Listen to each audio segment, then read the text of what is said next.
mayor's office is expected to file a motion today to vacate a judge's order which temporarily blocks the city from making school budget cuts. On Friday, a judge temporarily blocked the city from cutting funds from schools with declining enrollment, even though the city council approved the budget. So parents argue that the city didn't follow proper procedure when passing that budget, while some city council members say they were actually misled. So joining us this morning is the chair of the Education Committee, Councilwoman Rita Joseph. Good morning, Councilwoman. Thanks so much for being with us. Good morning. Thank you so much for having me here this morning. So let's start with what's actually happening today. So if the courts side with the mayor and dismiss the judge's order, what steps can the city council actually take to prevent the budget cuts from moving forward? Well, we will continue to talk to the administration and the DOE to see how we can resolve this issue. It's an ongoing conversation. And we also know that we need to commit that this is not the only time we'll be having this conversation. As you know, federal dollars are also going away that were used to support schools and keep schools harmless. So we want to make sure that we also have policies that we're not in the same predicament next year. So there are policies that we're working on as a council body to make sure that this is not happening again. We are laser focused on that, making that happen. Well, we're talking about $215 million in cuts, and that's going to mean staffing and programming cuts.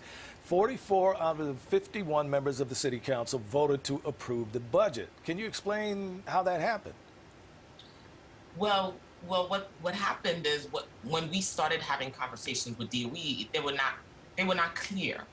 The transparencies about the numbers. Even till today, as of the Friday we were talking, the numbers were as high as 285. We're getting numbers from the controller as far as 496. So we are working to make sure what is the magic number? What is the number?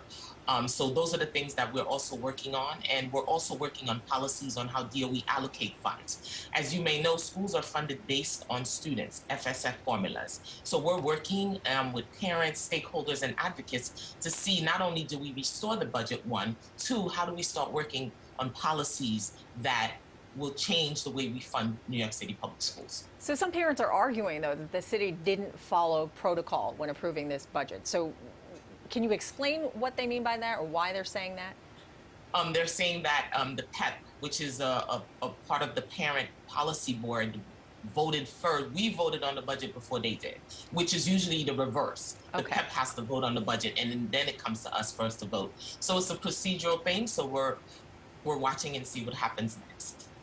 All right, so the council is asking Mayor Adams to restore individual school budgets with $700 million in unspent federal stimulus money. The question is, won't we be back in the same situation once those funds run out? Well, that's exactly correct. We will be back because the previous administration also used the federal dollars to keep schools harmless despite of the enrollment. And that's why we need to be working with our city, us, the body, the council, our state partners, and our federal partners on how we fund schools. Schools are funded based on enrollment. We should fund school based on baseline, not just based on enrollment. Build out the school, put it in the budget, and then build it out. But we do the opposite. We do based on enrollment. Even our state partners, foundational aid is also used on enrollment practices as well. So maybe that's something we need to look at in terms of policy. So that's one of the things the council is laser focused on, making sure that we address policy changes as well. Restore the budget and work on policies so we're never in this predicament again. Our New York City children deserve the best. And so we have to make sure that this council, this body, and all our partners in government know that we will be working for the betterment of our New York City children. Are you optimistic that there will be some sort of compromise between the city council and the mayor's office? Absolutely. Definitely, there has to be something. I'm a former educator, well, forever educator. So I know I'm at the table fighting for my students and my parents and my fellow educators. And I'm hopeful that the administration will come to the table and do the same. We keep saying the children are our future. If we don't invest in them, they will not have a future. And they are they are now. So not even the future. It is now because we saw what they went through the pandemic. I was in the center of it.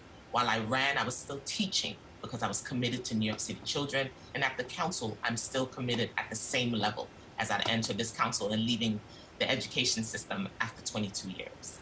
So as chair of the Education Committee of the City Council, what message do you want to send to parents this morning?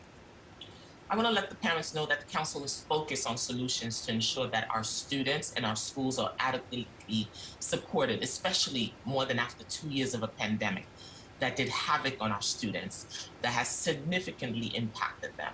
Now, I want parents to address the challenges. I'm going to need them as well as partners in this fight to help us restore the school budget, work diligently with them to make sure that policies are changed so we can get additional funding and make sure our schools are fully funded to avoid being in this reoccurring issue that can happen every year. So that's it. And I'm urging the administration to use the $700 million in federal stimulus to just invest in our New York City public schools. Yeah, invest in our children. It's so important, especially after the pandemic. Councilwoman Rita Joseph, thank you again for joining us this morning. We really appreciate your time talking about this very important subject. Thank you, ma'am. Thank you.